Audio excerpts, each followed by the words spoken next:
On Busby, CNBC. Bad news for UPS and FedEx. Amazon, which has battered bookstores, dumped on department stores, and muscled music stores into the ground, is looking to disrupt another industry. It's right now testing out its own delivery service. The parent company of yogurt maker Dannon is cutting ties with its longtime spokesman Cam Newton. He's quarterback for the NFL's Carolina Panthers after making a sexist comment to a female sports reporter about women not understanding routes made by his receivers. On Wall Street today, more record-closing highs for all the major averages. That's after U.S. lawmakers inch closer to a federal budget and a tax reform bill. The Dow today up 113 points. Shares of Microsoft hit all-time highs as well. The NASDAQ today up 50.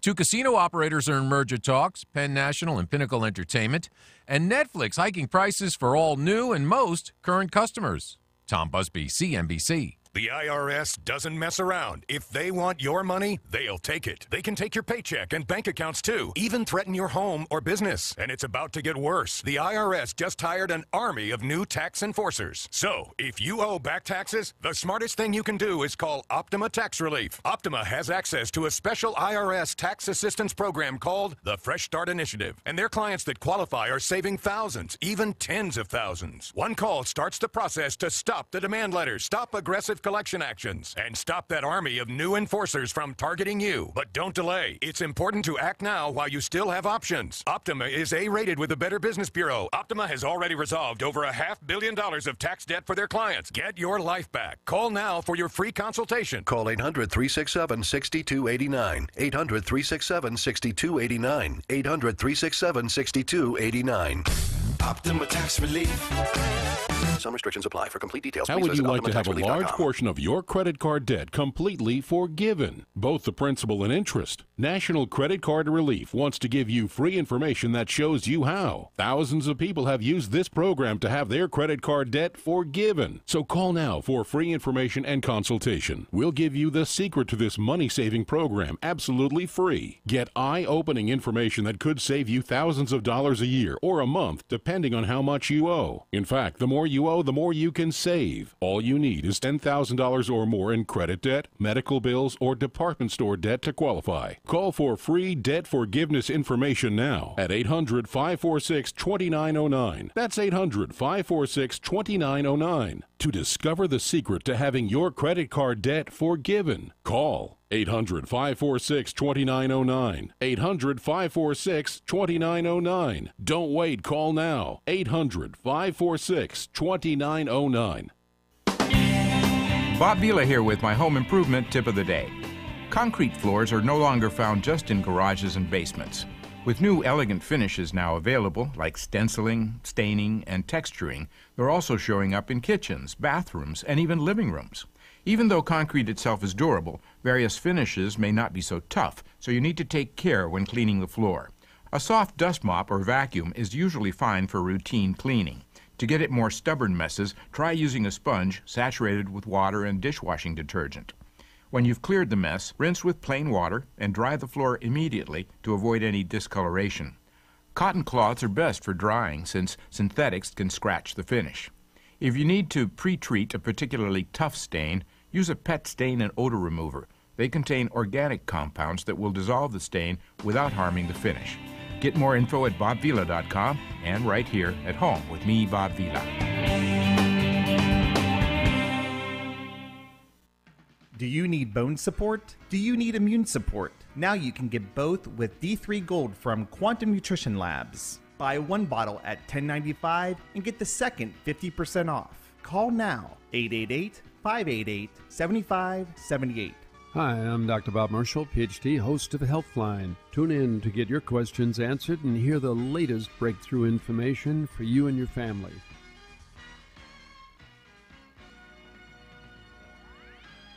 This is KCAA.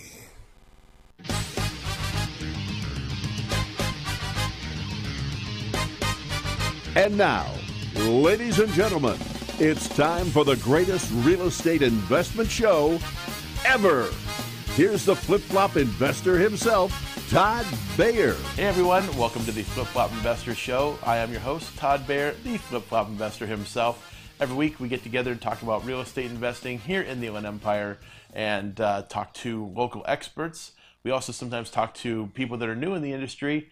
And today we have a very special guest, a repeat guest, in fact, Lorenzo. How you doing, Lorenzo? I'm doing great, Todd. Thank you for having me. Now, do you go by Lorenzo Cardenas?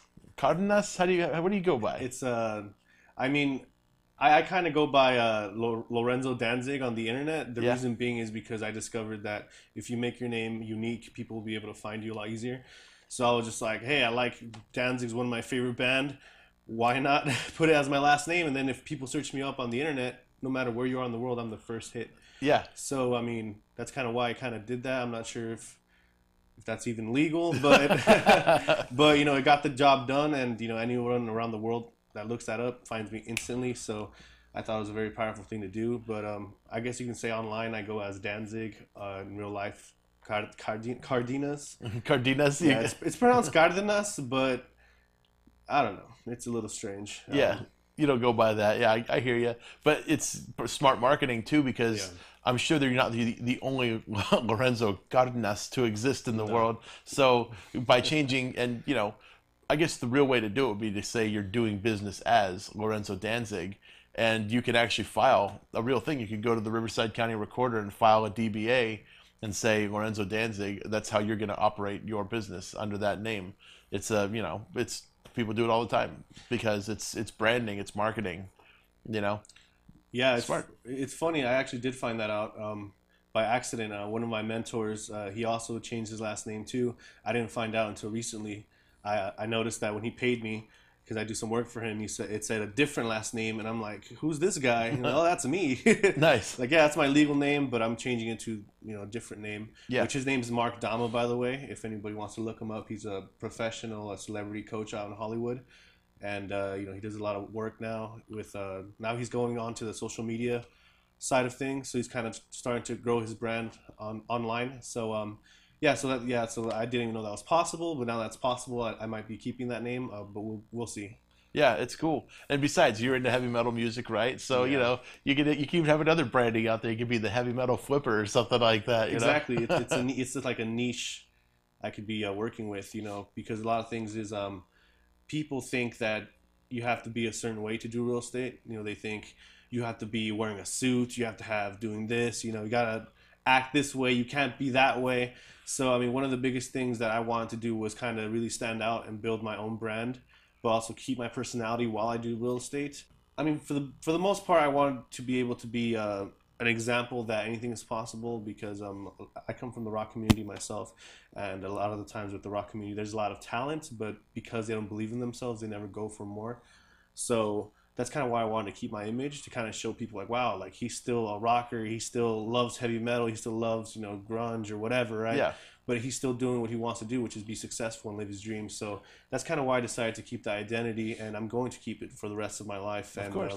Hopefully it doesn't look too weird when I'm old. Well, for those of you that can't see Lorenzo, because we, in addition to being on the radio, we also film this. So if anybody ever wants to tune in, you can actually see what we look like, see what my goofy face actually looks like over here. But Lorenzo's wearing his Iron Maiden T-shirt, which for those of you out there, Iron Maiden was a great band. And a lot of people really like their stuff. And Lorenzo's definitely holding true. He's got the flannel on, And you may not know this, a lot of people out there, but Lorenzo just cut his hair. He used to have long hair. It went down like halfway down your back. Oh, yeah, man. Definitely. My hair was long, man. Like that was my pride and joy. It still is to this day. But, I just decided to cut it, not because I was pressured to cut it off, but because me personally, I'm going through a big transition in my life. Yep. And I figured by cutting my hair, maybe that helped me make the transition more solid, I guess you can say, more real. Regardless, I'm gonna grow my hair back later, but I decided to cut it just because I wanted to experience something new. I mean, I'm still my old self. I'm still gonna have that rocker identity, and be able to market myself as that. But as for now, I want to kind of start over and then kind of build it up again. But yeah, that's kind of the reason why I did it, and I mean, I'm not regretting it. I actually love short hair.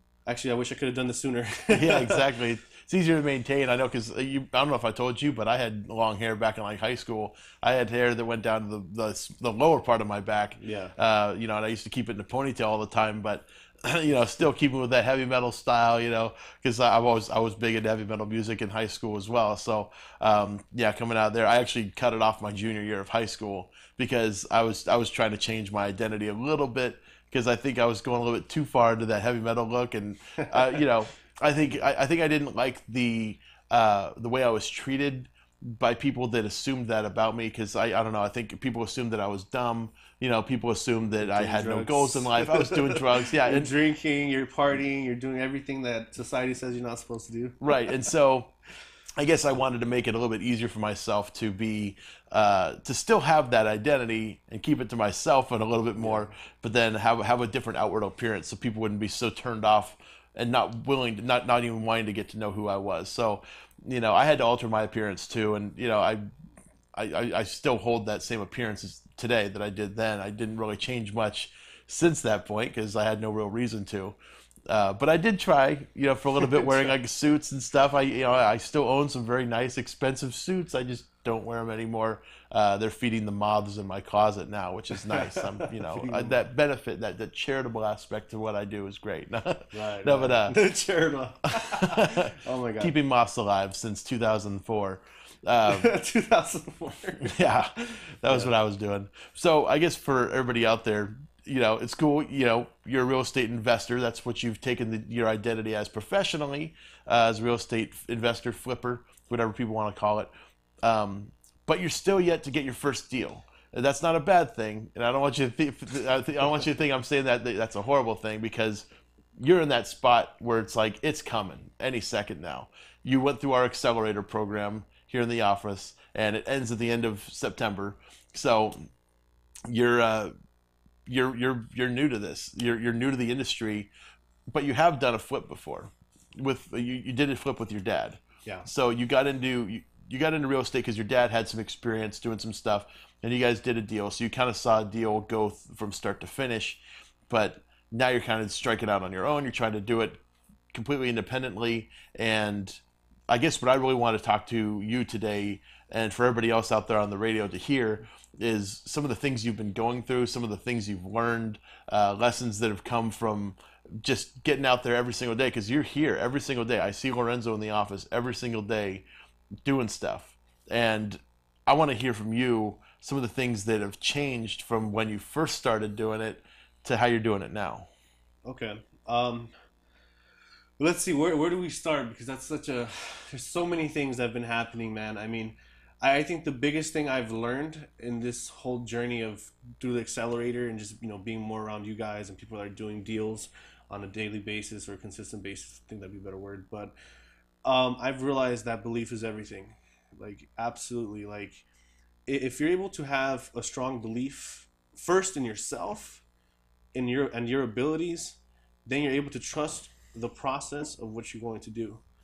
Hopefully that makes sense. But basically, I mean, my biggest issue, if I become completely 100% transparent with everybody out there, I'm not going to sit here and complain and pretend my life was the worst, because I'm pretty sure we've all been through things. We've all, you know, we've all had sad moments, embarrassing moments, moments of doubt, or all those things, right? But you know, me in particular, growing up in my household, I was raised in a very old school Hispanic conservative family where we eat beans and frijoles. You know, we eat beans, cheese, and tacos like every single day, because it's the cheapest thing and it gets the job done, even though we're not really concerned about the health part of things.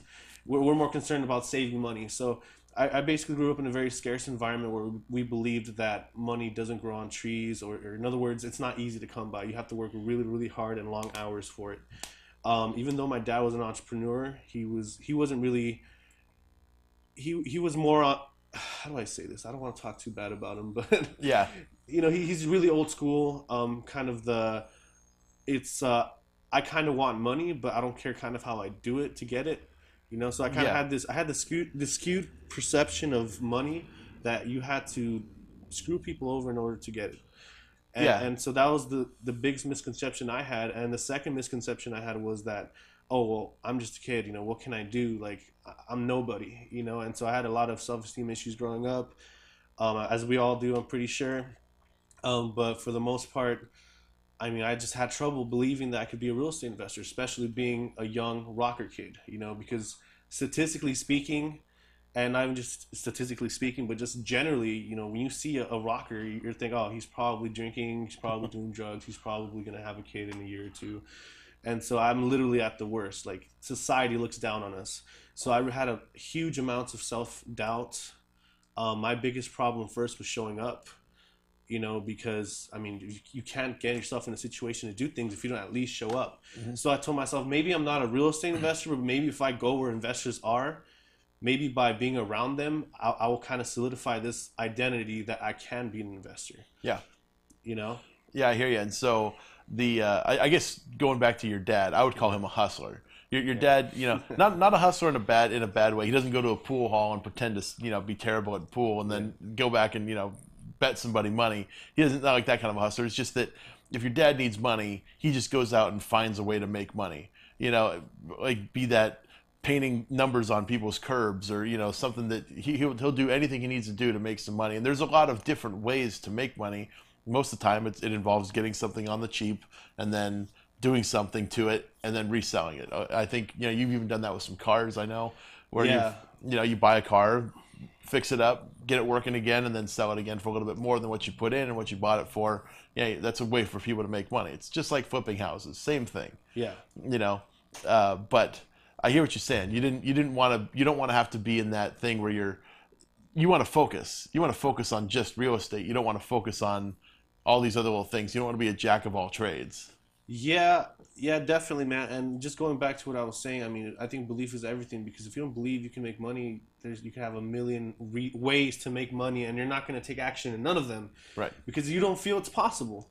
So, I mean, maybe some people out there, belief is not that much of an issue, but to me, it definitely was, because I was so stuck in this identity that I didn't deserve money, that I didn't deserve good things, nice people, good situations, all these things, and so that's why I'm really trying to make a big point on belief. And, in order to kind of really understand where you're at, you just got to ask yourself, like, okay, like what do you think you deserve? And honestly speaking, because anyone can say, I want a big house, but at the back of our mind, we always have an idea, well, realistically speaking, this is probably the most I can get.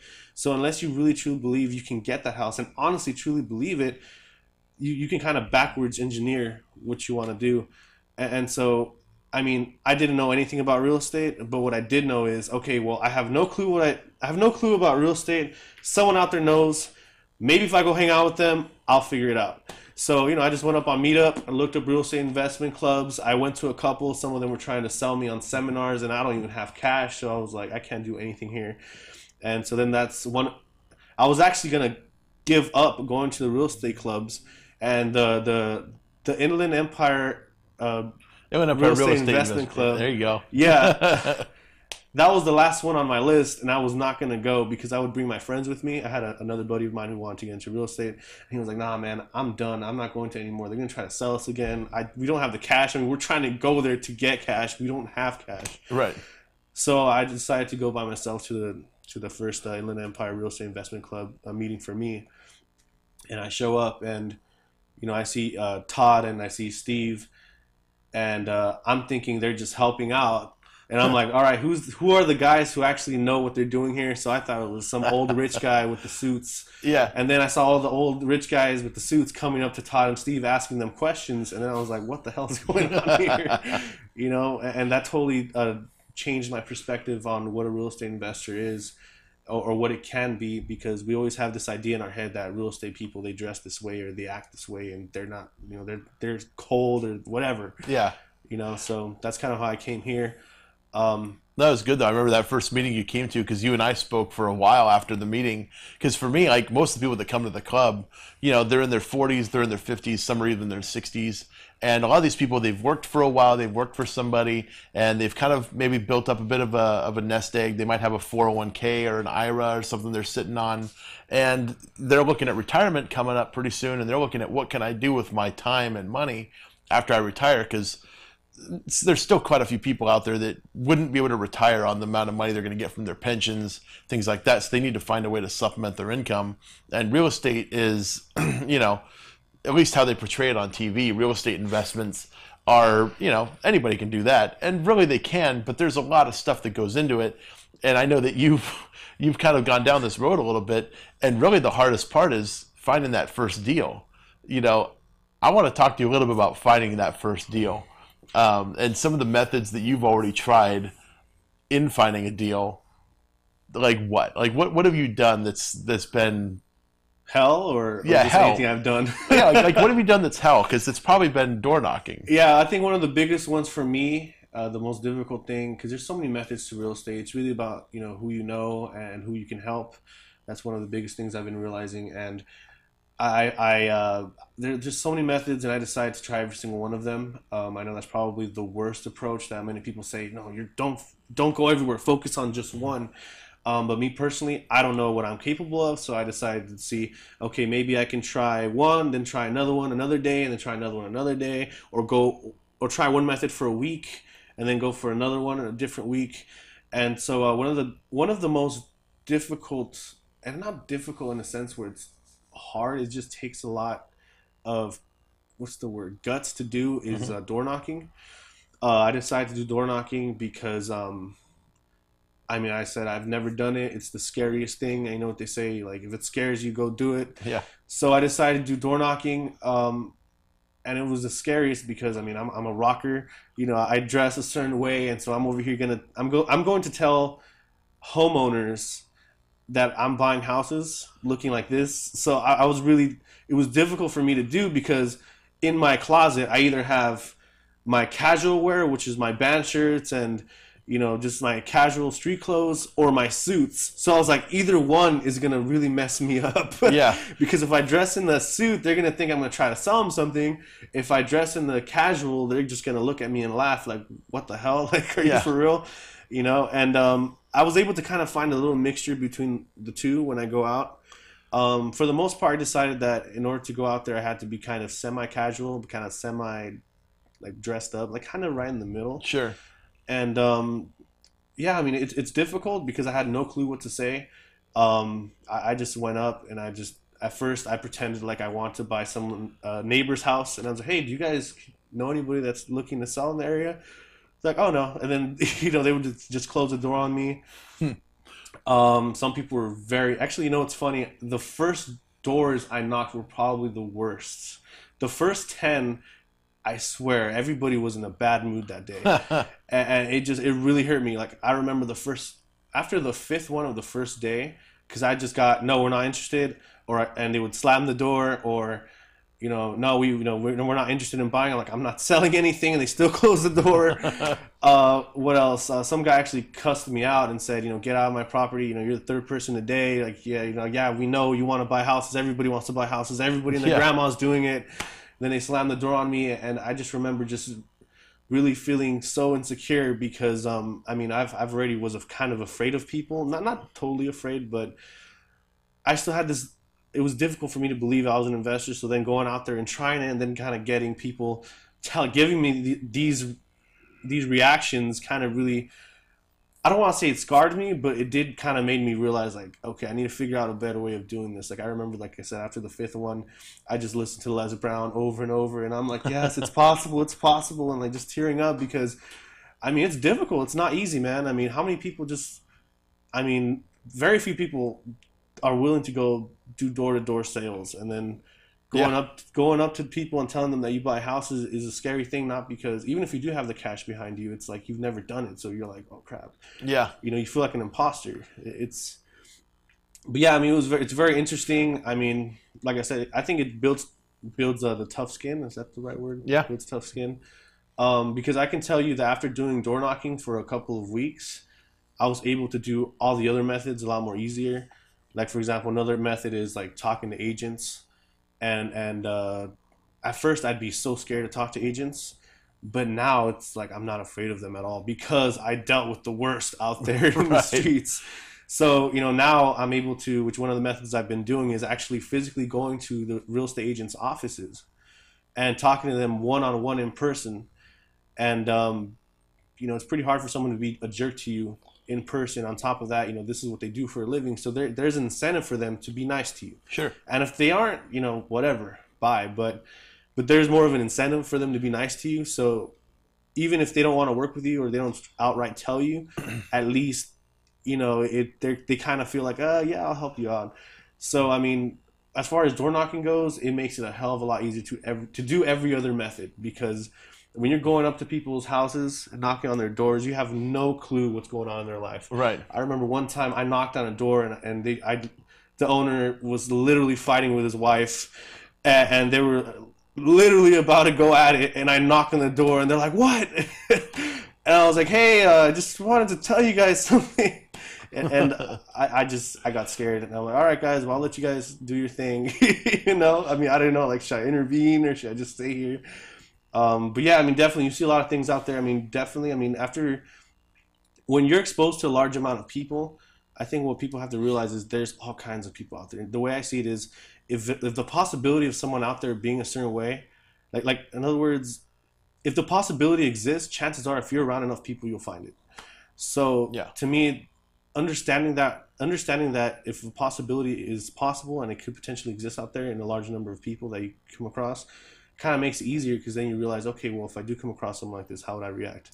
So you kind of what's the word? Prepare beforehand. Yeah. So then you adapt. So what if you're in front of a person's house, like you're going up and knocking on the door? Yeah. What would the typical interaction be like? I would, if I'm the homeowner and you're you, and I answer the door, I'm like, "Hi, can I help you?" What do you say? Honestly, I tried different methods. One of the methods that your business partner Steve told me about was to go out there and just pretend not pretend, I guess I'm not pretending, but ask them if they know anyone that's looking to sell their house. Yeah. And if they say no, then from there I tell them, okay, well, if you ever come across someone that does, here's my information. If for some reason we end up buying, we'd be more than happy to give you a referral fee that ranges from $500 to $1,000 just for helping us out, connecting us to someone else. Yeah. That could help us. That's only if we buy, though. I make sure to make that clear. Yeah, of course. Because people will say that all day. Oh yeah, I got someone. someone. I messed up by not saying that the first couple of times, so I had people calling me all excited, like I want my referral fee, and I was like, oh crap. I need to be clear, which is another big thing. Clarity is, you got to be clear in everything you do and everything you say, and also in your goals. So, but anyways, yeah, that's what I would say. That's one thing I would do. The second script that I would use, that was a script I was instructed to use. The second script that I used is I would knock on their door. They would answer the door, and I would tell them, "Hey, I'm actually one of your neighbors. I live by this street and that street. I'm always walking around here. I just wanted to give you some quick information. I was wondering if that's okay with you." And then from there, they would say, "Yeah, sure. What's going on?" So, and the reason why I would say that first is because if I tell them I'm a neighbor, then they kind of feel like, oh, okay, this guy's not trying to sell me anything. And on top of that, I would go dressed kind of semi-casual. So it's like I'm not trying to impress them or anything. So they would kind of be like, oh, okay, he's not trying to sell us anything. Yeah. He's got nothing with him. Like I legitimately would not take anything with me. I would take notes on my phone though, but that's about it. So yeah, I would tell them, I'm a neighbor, and I actually want to tell you something. And then from there, they're like, oh, what's going on? Then once they ask me what's going on, I tell them, you know what, like right now I'm actually partnering up with a local investor in the area. He's looking to purchase property. And this investor that I work with, he likes to help people while he buys. So these are people that are sometimes in situations where they're going through foreclosure, maybe a divorce. Sometimes a grandma or grandpa passes away and they have a problem property left behind. And just basically kind of frame it in we're trying to help people while we buy, not just, we're trying to just buy up the place. Right. I tell them, sometimes people face situations. And then from there, I tell them, look, I know you probably have, how do I say this? You probably have no one in mind right now. And that's okay. I understand that. I didn't expect you to give me names or anything like that. But if you ever come across a friend or a family member that's in a situation like that, I want to let you know that I'm here to help you guys or your friends or family members, because that's usually a very tough situation, at times very embarrassing, and people have no clue what to do. So I just wanted to kind of reach out to you guys and let you know that if anything like that if you guys come across anyone like that, or if it's even you guys, let me know. I want to make sure you guys are taken care of, or your friends or family members. And then from there, I would say, so is it okay if I leave some business cards with you just in case you come across someone like that? And then they'd be like, yeah, sure. Absolutely. Nice. And so then from how was that working? Like, like when you do that. It's funny because I talked to your business partner Steve about it, and he told me that's terrible. I would have closed the door on you, and then I was in the accelerator, and everybody else was like, yeah, that's a terrible script. And I was like, really? I've gotten the most positive feedback off of that one. If I could be completely honest with you, maybe people were just being nice. I don't know. I haven't gotten a deal from it yet. But I mean, at the same time, and you said it before, it's like it's got to everything's going to fit with a certain person. Yeah. For me, I'm a very analytical type. I'm more fact based. I'm gonna sit there and explain the facts to somebody. Yeah. And I'll probably bore them with numbers and stuff like that. That's probably what I'm gonna end up doing. Yeah. But for you, like explaining to them like that, it's a good way to maybe at least pique their curiosity. Like, why is this kid standing at my door? Yeah, that's one of the things too. Like I would dress again, not too casual, but not too uptight, kind of like right in the middle. Yeah. So it would kind of pique their interest because I don't have anything with me. So they'd be like, okay, well this kid's knocking on my door, but he's got no folder, no nothing. Right, what's going on? Yeah, no. So I would get people opening the doors probably 90% of the time. That's pretty good. That's pretty good to have 90% of the people actually open the door, too. Yeah, it was very... I mean, if they're not home, they're not going to open the door. But the people that were home, if I saw cars outside, they were opening the door. Yeah. And, one of the biggest things, too, is that I always try to kind of mirror the people. So if they're kind of talking fast and loud, I talk fast and loud. If they're talking kind of slow, I'm like, yeah, well, this is what's going on. And, and I don't know. I guess maybe I'm more of an emotional type of person where I want to help people because money is all great and I want it as much as anybody else does. Right. But the thing is, I don't want to feel guilty while doing it. That's one of the biggest things that I had an issue with. I thought that you had to be this kind of greedy, I'm pretending to look for your best interest, but I'm not type of guy. Right. I just want to be able to do what's best for people. And I've noticed that when you do good to people, they'll do good to you. And some people won't. It's okay. But most normal people, they'll reciprocate what you give them. And if I could be completely honest with you, that's really what's opened a lot of doors for me, including even being able to be an accelerator with you guys. Yeah. Because I always try to be a resource. I always try to be of value and not a just, give me type of guy. Because, I mean, it's just, I don't know. And like I said, I've gotten a lot of opportunities because of it, so I don't think I'm going to stop anytime soon. Where was I going with this? Well, you were talking about door knocking, and you were talking about the benefits, or what would happen usually after all that. So, do you have any kind of a follow up? Yeah, I do actually. Like I said, the next part of that script was if I could leave some business cards with you, and it was very rare that anybody would say no. So they would take my business card after I gave them my business card.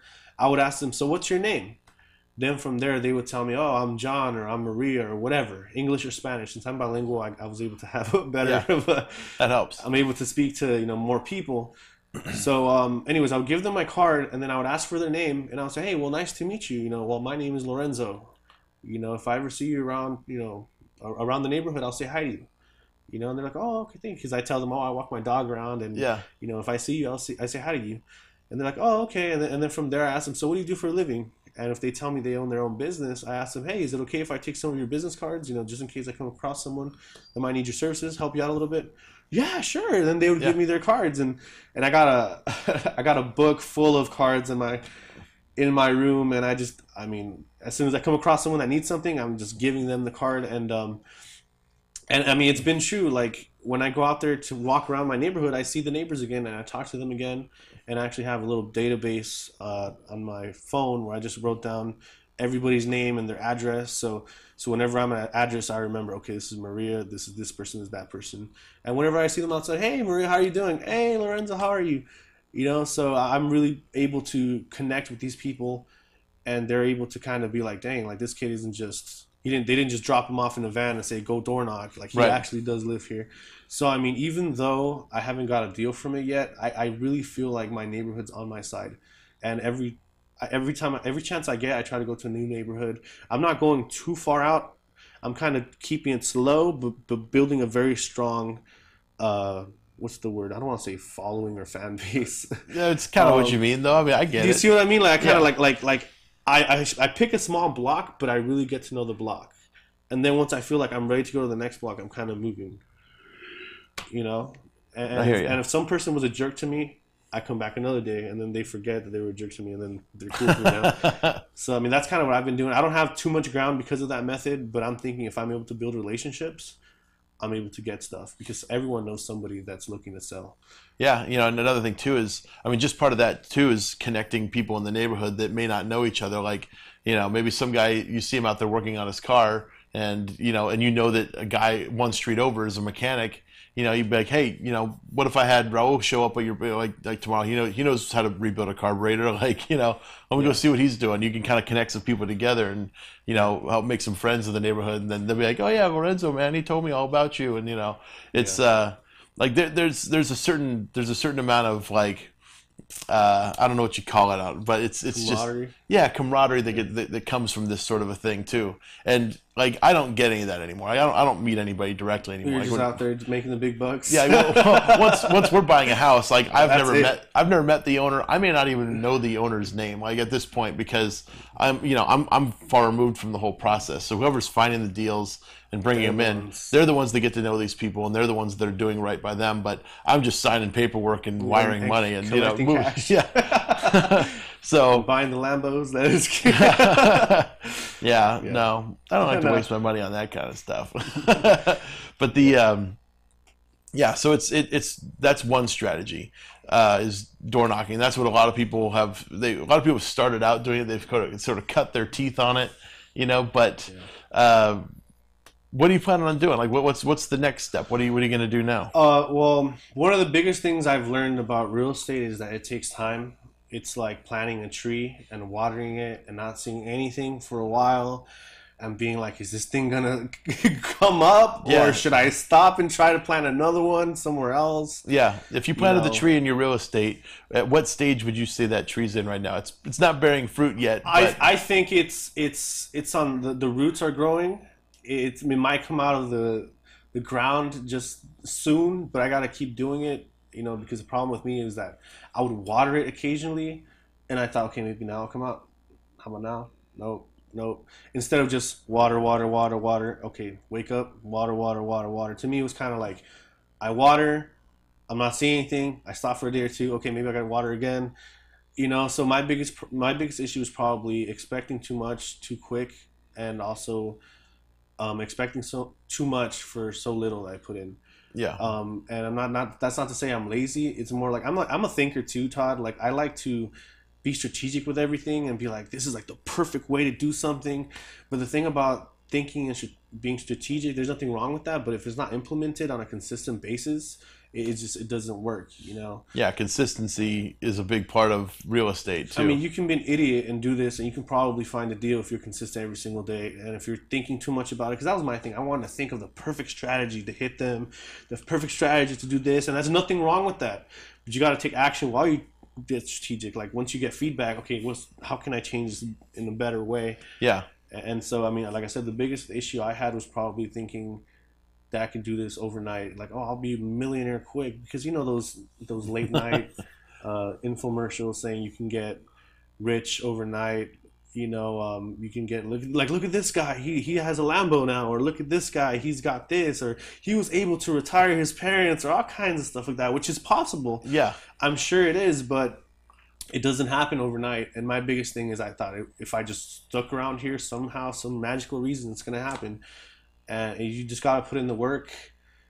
You've got to be honest with yourself, and you've got to trust the process, but work the process. Yeah, definitely. And you went through one of those programs too. Like, you actually, you did one of those programs. You did a bus tour with a famous TV flipper. Yeah, and a very famous TV flipper. But you got to know some of the guys over there, and you went on these tours, and I mean, you do get stuff out of it. It's not like you go to these things and it's just completely worthless. But you know, like the cost is obviously a big barrier for most people. You know, spending like $20,000, that's a lot of money to spend on education. When you can go to college for something like that, or you go to a trade school and get actually have a marketable skill. But we found that the shortcoming with some of these big expensive programs is that, you know, they feed you just a fire hose of information, and you're trying to just take a small sip from it. You know, it's just too much, too fast, and while all the information's there and it might be great information, it's they don't teach you on the implementation side on how to put it all into practice. What's the most important things to focus on? You know, like they leave you high and dry. Like you give them their money, they give you all the stuff, and then you're on your own. Which, I mean, that's the industry. You are on your own. This is an entrepreneurship. Absolutely. This is an entrepreneurial business. You have to be able to take what you have and do something with it. That's obviously the biggest step. So you're putting into action every single day. And for those people out there that might be thinking about getting into one of these big, expensive $20,000 or $40,000 programs, you know, you've been doing it every single day, and it's been about a year now. You know, like that. So embarrassed. Well, it's, you know what? I mean, I was in real estate for 2 years before I actually got into flipping, and then it was then it was another 6 months before I even got my first deal. So like, I was 2.5 years in before I actually got a deal. But I didn't start out trying to be an investor. I started out working as an appraiser, an office manager. You know, so I it was a little different. But I mean, considering the amount of time you've had into it now and where you are, I'd say your tree that you've planted and you've been watering is much bigger than just a root about to poke through the surface. I'd say your tree's about to bear fruit. It could be. I mean, I'm over here. I mean, I'm not a pessimist. I'm not an optimist either. I mean, I guess I'm in the middle. I mean, I don't know. It's a strange paradox. Like, you have to be optimistic, but at the same time, you can't be overly optimistic where you're being delusional. But at the same time, you can't be pessimistic, but too pessimistic. It's like you just got to be like, you just got to see things for what they are, not worse than they are, but also try to see how better they can be. Right. So once you kind of able to put yourself in that space, you're like, okay, cool. Well, my situation right now is not where I want to be, but what needs to happen in order for me to get there? Like, that's one of the biggest realizations I've had lately. The biggest realization was, okay, I want this and I'm here. What needs to happen? Like, you need to ask yourself the right questions to get the right answer. Like, that's actually a Tony Robbins a concept I got, you know, and I read it before. I didn't really think of it much. It's like, yeah, well, obviously. Well, yeah, it's hard to put that into realistic terms. So, like, let's take a goal of yours. Like let's talk about Monday. What would you want to be doing Monday at 10 o'clock in the morning? Sleeping. No.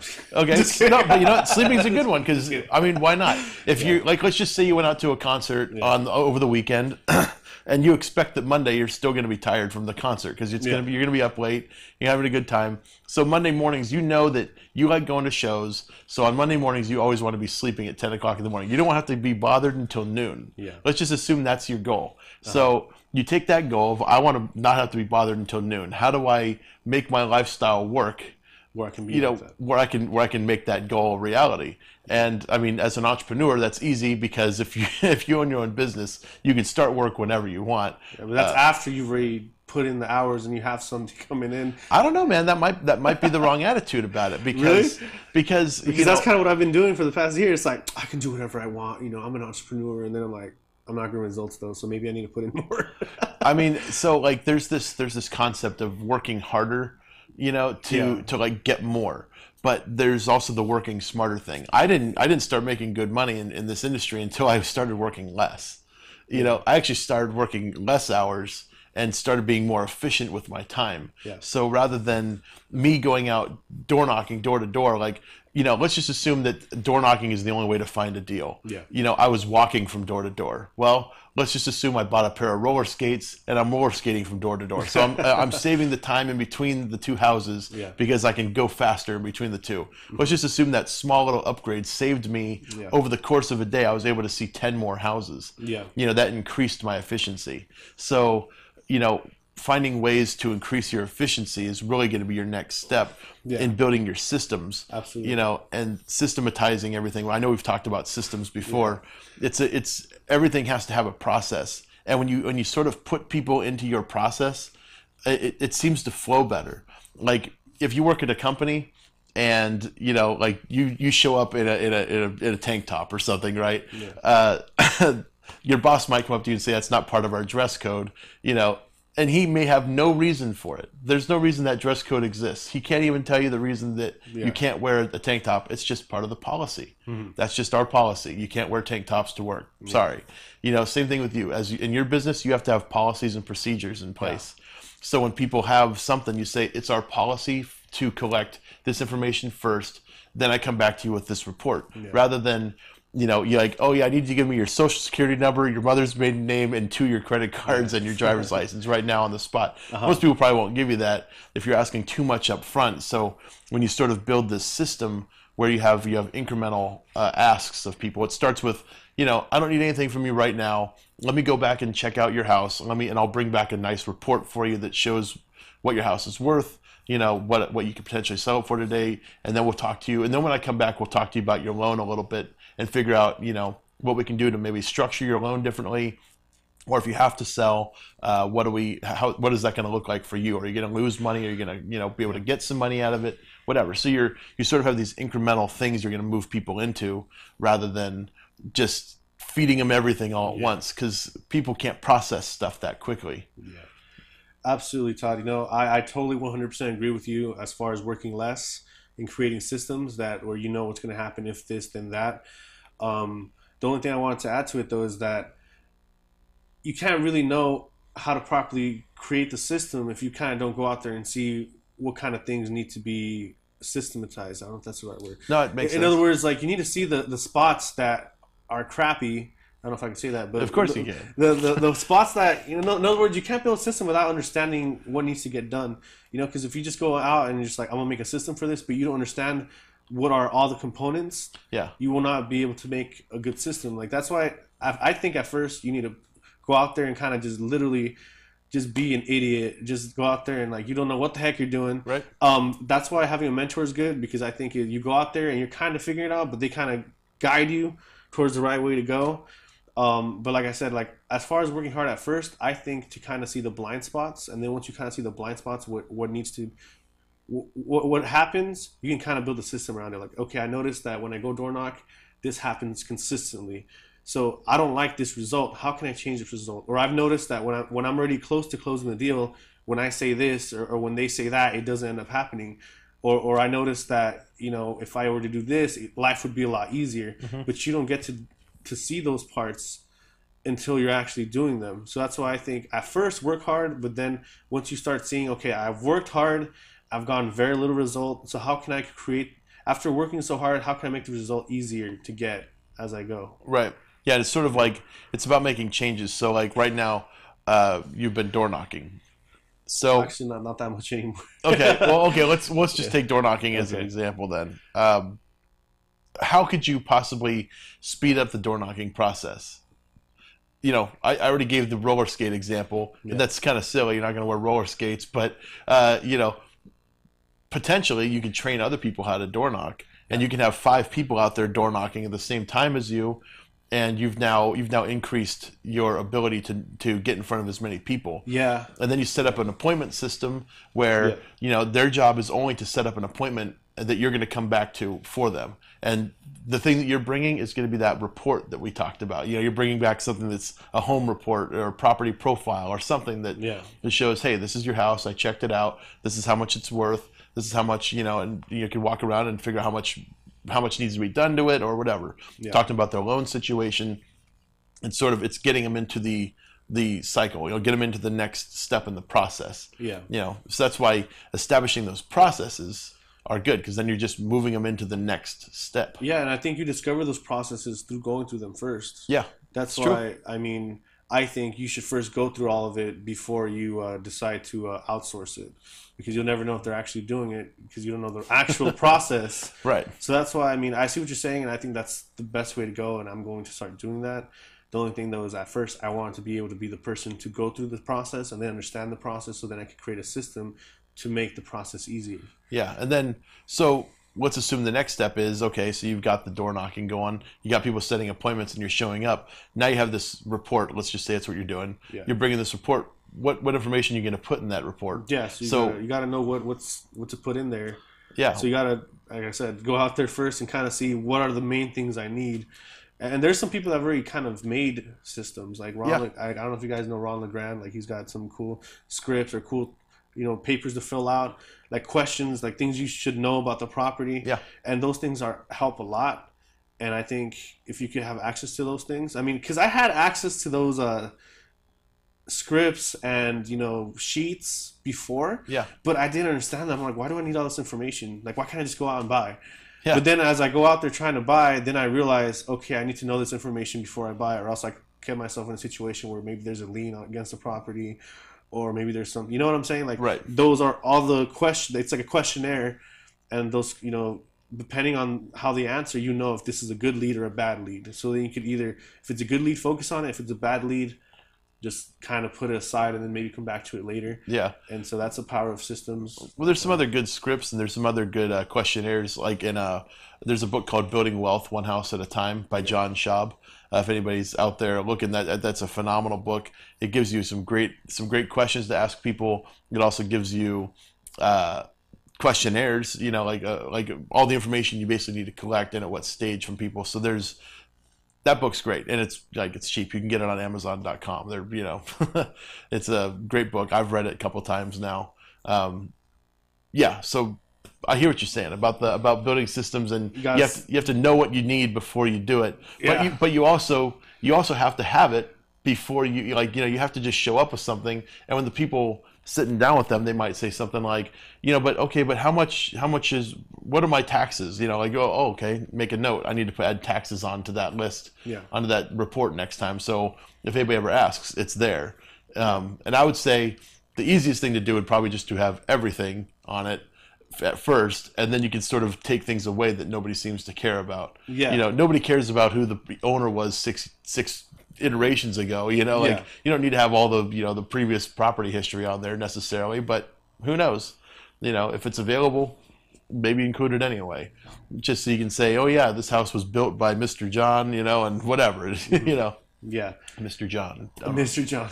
I mean, I totally agree with that. Matter of fact, I wanted to do that, but the reason why I didn't do it is because there were so many different scripts, so many different questionnaires. I didn't know what was the most important, so I kind of was like, I don't know who to believe. The most important thing I'd say is the why. Why are they selling, or why do they need to sell? Because you can start from that question and build from there. Yeah. You don't need to have all that other stuff, like the square footage of the house, the bedrooms and bathroom mix, like all that. That's all stuff you can find out through the property profiles of the property. Plus, you can find that out through meeting at the house and walking through the house and saying, okay, there's 4 bedrooms in here and 2 bathrooms. Like, I can see that now, and you can then ask them anyways. Ask them anyway. How many bedrooms are there? No. Are you sure? Are you sure there's 4? I only counted 4 though. No. So, but sometimes you can get in there and you can say, the house shows it's a 2-bedroom, 1 bath, but I'm counting 4 bedrooms and 2 baths in here. Like, what happened? You can kind of get an idea. Maybe they filed for a permit and then maybe they did all the work, but then they never got their completion done on the permit. You might have to complete that permit for them. Yeah. Something. it's all the information you have to find out. And you don't know what you don't know until you try it. Yeah. And it's like, until you go through a full entire deal, you don't know what information in the beginning you should have collected, which will be beneficial at the end. Yeah. Sometimes we need to know something that we don't even need until the property's about to close. Yeah. So, but it's still needed, and we have to ask it in the beginning because that's when all that stuff's coming in. All the different questions that we have to ask people. So, I know what you mean. Yeah. Honestly, as far as the questionnaires and all that stuff, like I said, I had easy access to that info. And one thing I've noticed about the human mind is if we get easy access, we don't value it. And I noticed that the lessons I learned out there, actually learning it through trial and error, which is absolutely, I think, the worst way. If you can figure out a better way to do it, like by reading someone else's problem or someone telling you, it's the best. But for some reason, our human mind has a tendency to kind of not value what's given to us easily. So even though there's some stuff that I remember you told me, that I was like, oh yeah. But then I go out there and I'm like, oh my God, like that's the key. But I didn't know. Like it didn't feel like, I mean, the fact that I went out there and I had to literally see the truth for myself, it kind of made me value the information more. So, I mean, it really just depends on your personality. I think the biggest thing is if you're able to properly audit yourself and where you are in your mind and in your thoughts and everything and who you're hanging out with, if you're able to properly audit your life, I think you're able to properly organize everything to kind of take better action and be more productive and be more happier, I think. Yeah. Because most people have no clue who they are. I mean, me, for the most part, I have a better clue of who I am, which, if I could be completely honest with you, even though I'm not doing a ton of houses, or I haven't even gotten, the first deal, but well, actually I technically have, but I feel a lot more happier now getting to understand what I am and what my values are. So now when I go out there and talk to an agent or talk to a homeowner, what I'm doing aligns with my values, so I'm able to enjoy the process more than just hoping the money to be here now. I'm able to actually understand the process and be able to ask myself, okay, well, how can I improve this system, or how can I help this person get what they want, so I can, you know what I mean? So I think understanding yourself and where you're at, and because everybody's different. You can't, one thing worked for one person and it won't work for the other. Yeah. Well, it's, some people, like, it starts with that goal, right? Starts with the goal of, I want to sleep until noon every Monday, or, let's just take something else, a little more lofty goal. Like, I want to take a 1 week trip every single year. I want to go somewhere for a week every single year. I want to do it at least once a year. You start with that goal and you say, okay, how can I make that happen? What systems do I need to have in place so that I can actually be gone? I want to be out in the middle of the rainforest. I don't want to have access to my phone. I don't want to have access to the internet. I don't want any contact from the outside world. How do you build a business where that's going to be possible? And you have to basically start looking at every single aspect, and you have to try things and then revise, and try and then revise, and make it so that your systems work so well that it can work on autopilot without you being there. That's the goal that most people, I think, would love to get to. Yeah. That's sort of when people think about real estate investment, they see this passive income stream. They want to be able to make money and not have to put a lot of hours into it. But a lot of people end up getting into this business, and it's another job. They just created themselves a job that they're going to work 60 hours a week on. And although it might be a little more fulfilling because it's only for you rather than for your boss that you might not like or something like that, it's a job, and it might be very time consuming, very taxing, very exhausting for people. So it's not always the ideal that people had in their mind, that it was going to be this, I'm going to work from the beach, thing. It's entirely possible and completely doable to work from the beach, but it's something you have to have that as your goal, and start that from the very beginning. And I believe that goal has to be very, very powerful. Or not the goal, the why. I think that's a better word. Yeah. Because if you want to be out there just relaxing, and you're like, I want to do that, but that's not like my absolute, I want to do that so bad. Yeah. You're not going to get yourself to do it. If you casually want the Lamborghini, you casually want the mansion, you casually want all these great things, you're not going to put in the effort that you need in order to get this stuff. Like, your why, it doesn't have to be the biggest why in the world. It just has to be a why that works for you. Yeah. Yeah. I mean, you could be, just like, I'm tired of being embarrassed, getting my car in the valet section, and, that could be your why. I mean, it's not my why, but it's, it is for some people out there. All right, we're running short on time. So I wanted to, before we cut it off, I want to talk a little bit about the club, because you mentioned it earlier, the Inland Empire Real Estate Investment Club. Yeah. You came to the club. Like you said, you went to some other ones before, and there were people there trying to sell you stuff, trying to sell you programs or books, or trying to make you into a wholesaler, and they would door knock for them, which I don't have an issue with, but that was not clear. Right. Yeah. in exactly. The page. Exactly. So so you came to our club. You were already pretty skeptical when you got there, but you've kind of stuck around. So obviously we did something right for you. It's been a great club. We started it in 2014 in September, so it's actually our 3-year anniversary of the club. It's grown. It's crazy huge now. I think we have over 3,100 members at this point. Yeah, I remember when it was like 200, and I thought that was a lot. Oh my God, they got 200. They must be the real thing.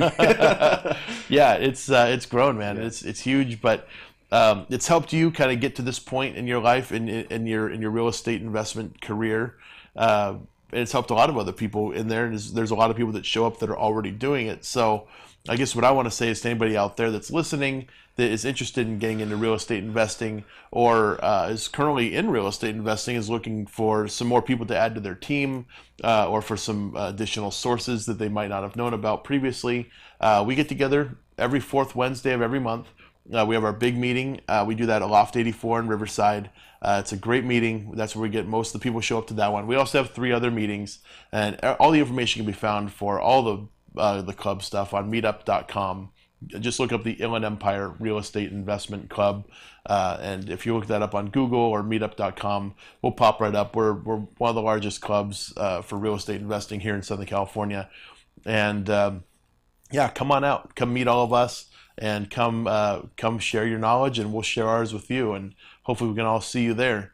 But in the meantime, just want to thank Lorenzo for coming on today, man. Really appreciate you.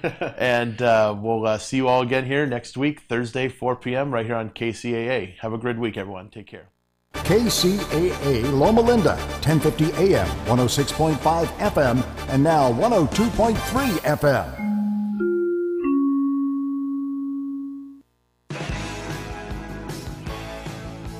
I'm Tom Busby, CNBC.